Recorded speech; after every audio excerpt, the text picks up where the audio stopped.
need be brainwashed. Neither is there any creature that is not manifest in his sight. God sees all, in other words. But all things are naked and open unto the eyes of him with whom we have to do. Seeing then that we have a great high priest that is passed into the heavens, Jesus the Son of God, let us hold fast our profession. For we have not an high priest which cannot be touched with the feeling of our infirmities, but was in all points tempted, like as we are yet without sin. Let us therefore come boldly unto the throne of grace, that we may obtain mercy and find grace to help in time of need. So in other words, Jesus was tempted just like we were. Because there's some new theology going on saying that as if Jesus couldn't have fallen if he had chosen to. That he could not have sinned. That he had the nature of Adam before the fall and not the nature of Adam after the fall. Friend, that is a lie. That's a bold-faced lie. Straight from Beelzebub. If that were true, he could not be our perfect example.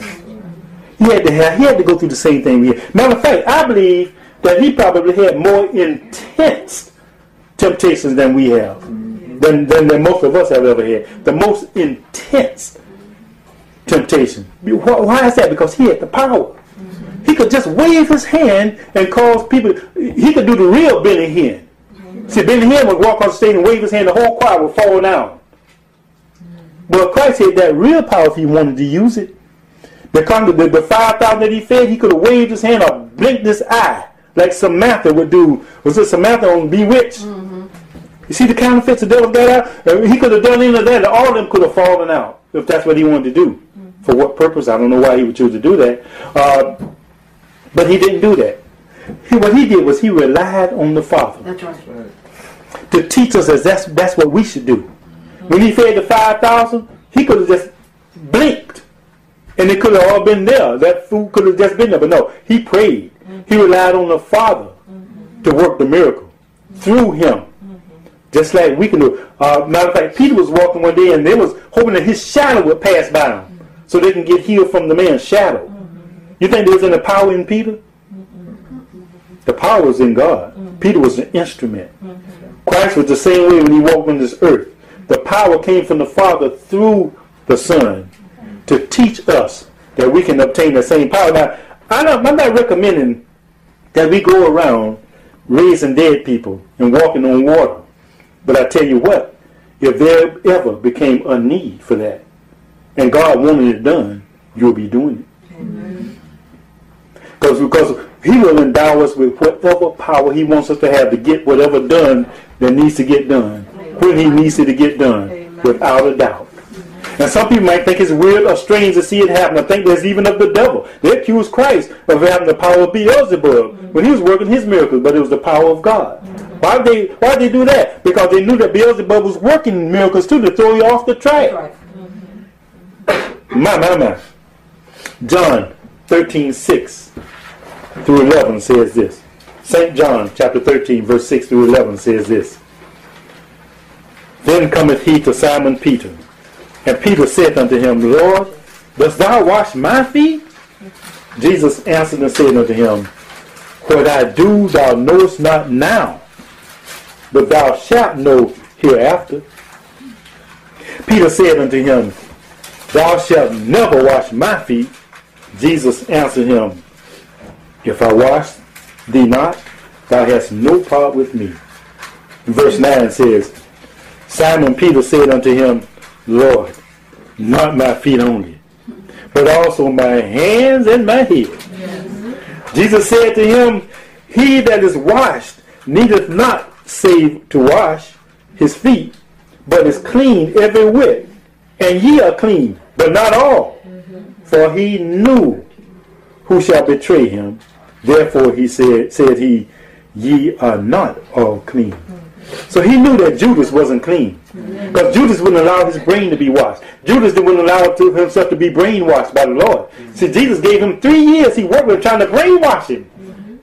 Are you with me? Yeah. Jesus was trying to brainwash Judas.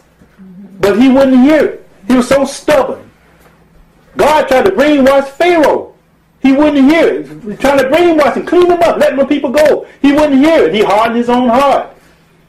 Well, Judas did the same thing. Christ was trying to brainwash him, clean him up, wash all the filth out of his head. He wouldn't hear it. And he ended up betraying his master. Have you heard the text about us crucifying Christ afresh? Is that what we do when we refuse to be brainwashed by God? It's a shame that some of us will insist and enjoy being brainwashed by the devil. How do you get brainwashed by the devil? Well, number one, being where you ought not be. Beholding what you ought not to behold. And the first thing that comes to my mind is that Elliott box again. Sitting in front of that TV watching all the foolishness that the devil has prepared for our brainwashing. When we sit there and absorb all that stuff in, our brain is being washed in the wrong direction. Does that make sense to you? Being washed in the wrong direction. We know it. I mean, I was a Star Trek fan, folks, so I'm not alien to this. I was a Star Trek fan, and when I watched Star Trek, I felt like I wanted to be on that ship, especially with the little hum in the background of the ship. You remember the little hum? Sound like the engines are humming? Man, I felt like I wanted to be aboard that ship. Made me feel good to watch that. I was being brainwashed. And when I became a Christian, a serious Christian, and I quit watching Star Trek, the more I studied the scripture, the more I looked back at Star Trek, and the more stuff I could see now, where the devil was flaunting things in my face. And I didn't pick up on it at the time. Why is that? Because I was brainwashed by the devil. But when God got hold of me and washed my brain out, and flushed out all the filthiness from the devil, not that stuff don't creep back in from time to time. That's going to happen too. That's why we need a continual brainwashing going on. We need to be continuously washing, getting our brain washed. How do we get that washed? By studying the Word of God and by prayer. And some fasting. Peter and body-mind relationship. This is from Mind, Character, and Personality, Book 2, page 382, paragraph 1. That's Mind, Character, Personality, page 382, paragraph 1. We find this. The Apostle Peter understood the relation between the mind and the body and raised his voice in warning to his brethren. Quote, "Dearly beloved, I beseech you, as strangers and pilgrims, abstain from fleshly lusts, which war against the soul." End quote. Then continuing, Ellen White says, "Many regard this text as a warning against licentiousness only, but it has a broader meaning," she says. "It forbids every injurious gratification of appetite or passion. Every perverted appetite becomes a warring lust. Appetite was given us for a good purpose, not to become the minister of death by being perverted and thus degenerating into lust, which war against the soul." What was the first temptation in the garden? Appetite. Appetite. Satan didn't go anywhere else first. He went straight to the appetite. He probably knew that was a weak spot. Continuing on in Mind, Character, and Personality, Book 2, she says this. "You are your greatest enemy." Did you get that? What got you? No, I want to go to what did I just say. That's what the men and people be doing. They give you repeat stuff over and over and over. I don't want to go there. But you heard what I just said. You are your greatest enemy.